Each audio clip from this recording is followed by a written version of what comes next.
Թշնամու հրթիռակոծություններից ավերված սոտքը կարող էր վերածվել լքված բնակավայրի։ Ազգային բարերար Սամվել Կարապետյանի եւ Կարապետյան ընտանիքի շնորհիվ այն այսօր ոչ միայն կանգուն է, այլև ապրում է նոր կյանքով։ Ավերված տների վերականգնման համար բարերարը հատկացրել է մոտ 376 միլիոն դրամ։ Այս պետությունը այս գյուղին մի հատ որևէ մեկը ոչ մի բանով չի օգնել։ Այս կրիշեքը ինչքան կրիշեք կա, այս կրիշեքը լրիվ Սամվել Կարապետյանն է սարքել։ Այս կինը դեռ սարսուռով է հիշում այն օրը, երբ ադրբեջանական արկն ընկավ հենց իրենց տուն։ Սնարյադը ընկել էր տուն հենց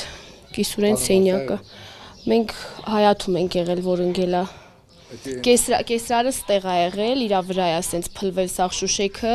Ապրելու համար ոչ պիտանի դարձած տունը, ամիսներ տևած վարձով կյանքն ու անորոշությունը մնացին անցյալում, երբ բազմաշունչ այս ընտանիքին օգնության ձեռք մեկնեց ազգային բարերարը։ Պետության կողմից մի թեթև աջակցություն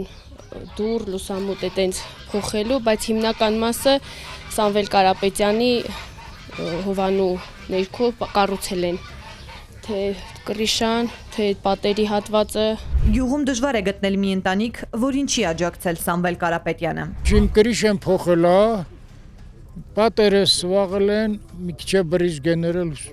արել են, հա։ Կանեշնը գոհ եմ, մարդը ծախս արել, չէ։ Եթե չլիներ ազգային բարերարի հոգատար ձեռքը, այսօր Սոտքում մարդ չէր մնա։ Ազգային բարերար Սամվել Կարապետյանի ջանքերով Սոտք բնակավայրը նոր շունչ է ստացել։ Տաշիր բարեգործական հիմնադրամը միջոցներ տրամադրեց եւ առնվազն 147 տուն, այդ թվում տանիքներ, պատեր, որոշները ամբողջությամբ հիմնովին փլված, վերանորոգեց եւ վերակառուցման աշխատանքներ կատարեց այս տներում, այս բնակավայրում։ Այսօր Սոտքում բնակիչներն իրենց հույսն ու ապագան կապում են բացառապես Սամվել Կարապետյանի հետ։ Նրա մեջ տեսնում են այն առաջնորդին, ով ոչ թե խոստանում է, այլ գործում։ Սամվել Կարապետյանի մենք վստահում ենք, որ ինքը լինի